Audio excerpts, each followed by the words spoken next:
বেগম খালেদা জিয়া সাধারণ থেকে অসাধারণ হয়ে ওঠার যে একটি কাহিনী, সেই কাহিনী হচ্ছে তার জীবন। তিনি যখন প্রেসিডেন্টের স্ত্রী ছিলেন, তিনি কিন্তু সেইভাবে আমরা তাকে কখনো দেখতাম না। তিনি খুবই পর্দার আড়ালে থাকতেন। কখনো ভ্রমণে গেলে বা কোনো রাষ্ট্রীয় অনুষ্ঠানে দাওয়াত পেলে শুধু তাকে আমরা দেখেছি। প্রচার বিমুখ ছিলেন। আমরা তখন স্কুলে পড়ি, আমার মনে আছে যে তাকে নিয়ে খুব একটা যে আলোচনা হতো সেরকমও নয়।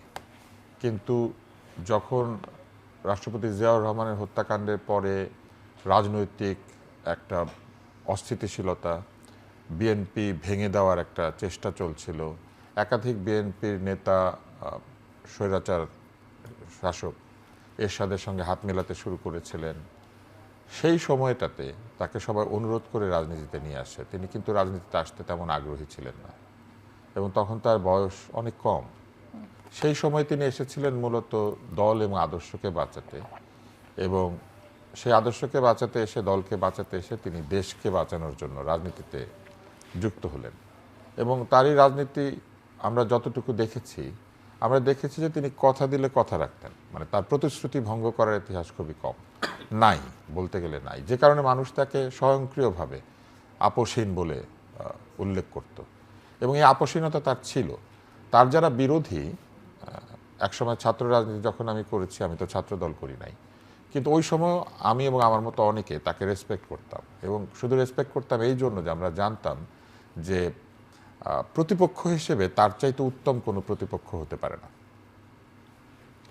কেননা আপনি নিশ্চিত জানেন যে আপনার প্রতিপক্ষ কাউকে অপমান করে না, আপনার প্রতিপক্ষ গালিগালাজ করে না, আপনার প্রতিপক্ষ অন্যায় কথা বলে না। তো এইরকম একজন প্রতিপক্ষ যদি কারো থাকে, তাহলে রাজনীতি করাটা অনেক সহজ হয়। এবং যখন আমি রাজনীতি ছেড়ে দেই 92 সালে, তখন কিন্তু এই কারণেই ছেড়েছিলাম। কারণ আমাদেরকে বলা হচ্ছিল গালিগালাজ করতে, আমাদেরকে বলা হচ্ছিল অন্যায় সমালোচনা করতে, মিথ্যা কথা বলতে। একটা কথা প্রচলিত হয়ে গিয়েছিল যে ছড়িয়ে দাও, মানে মিথ্যা একটা বলো এবং সেটা ছড়িয়ে দাও। এই যে ছড়িয়ে দেওয়ার রাজনীতি, এটা বেগম জিয়া কখনো করেন নাই। উনি দেখবেন নির্বাচনের জয় পরাজয়ের চাইতে উনি সবসময় যেটা ঠিক সেটা বলার জন্য উনি চেষ্টা করেছেন। এবং তিনি কখনোই নিজের স্বার্থ দেশের চাইতে বড় করে দেখেন নাই। চাইলে তিনি বিভিন্ন জায়গাতে হাত মিলিয়ে বাংলাদেশের যে রাজনীতির গতি প্রকৃতি, তাতে ক্ষমতায় টিকে থাকা, ক্ষমতা এনজয় করা, ক্ষমতাকে ব্যবহার করা, এই কাজগুলি করতে পারতেন, কিন্তু তিনি সেটা করেন নাই। এবং প্রতিকূলতার মুখে ভেঙে পড়ার যে একটা ব্যাপার থাকে, এটা আমরা তার মধ্যে দেখি নাই কখনো। একজন মানুষ হিসেবে তিনি অনুসরণীয়, কিন্তু রাজনীতিবিদ হিসেবে আমার মনে হয় যে তিনি আরও অনুসরণীয়। এই কারণে যে কেউ যদি প্রকৃত অর্থে একজন রাজনীতিবিদ হিসেবে ইতিহাসে তার নাম লিখতে যান, তাহলে কিন্তু দল তার নাম লেখায় না, কিংবা মানুষও তার নাম লেখায় না, তার আচরণই তাকে ইতিহাসে অক্ষয় করে, অমর করে। আপনি যদি নেলসন ম্যান্ডেলার কথা চিন্তা করেন, তিনি নেলসন ম্যান্ডেলা হয়েছেন কারণ তিনি একাগ্রচিত্তেই বর্ণবাদের বিরুদ্ধে লড়াই করে গিয়েছেন। আপনি যদি গান্ধীর কথা চিন্তা করেন, পুরো দল ছিল অসহযোগ আন্দোলনের বিপক্ষে। তিনি ধীরে ধীরে অসহযোগ আন্দোলনের সবাইকে নিয়ে এসেছেন এবং অসহযোগ করে ব্রিটিশদের এখান থেকে যাওয়ানোর জন্য চেষ্টা করেছেন, এবং তারই পক্ষের লোকেরাই তাকে কিন্তু হত্যা করেছে, কিন্তু তিনি তার আদর্শ থেকে সরেন নাই।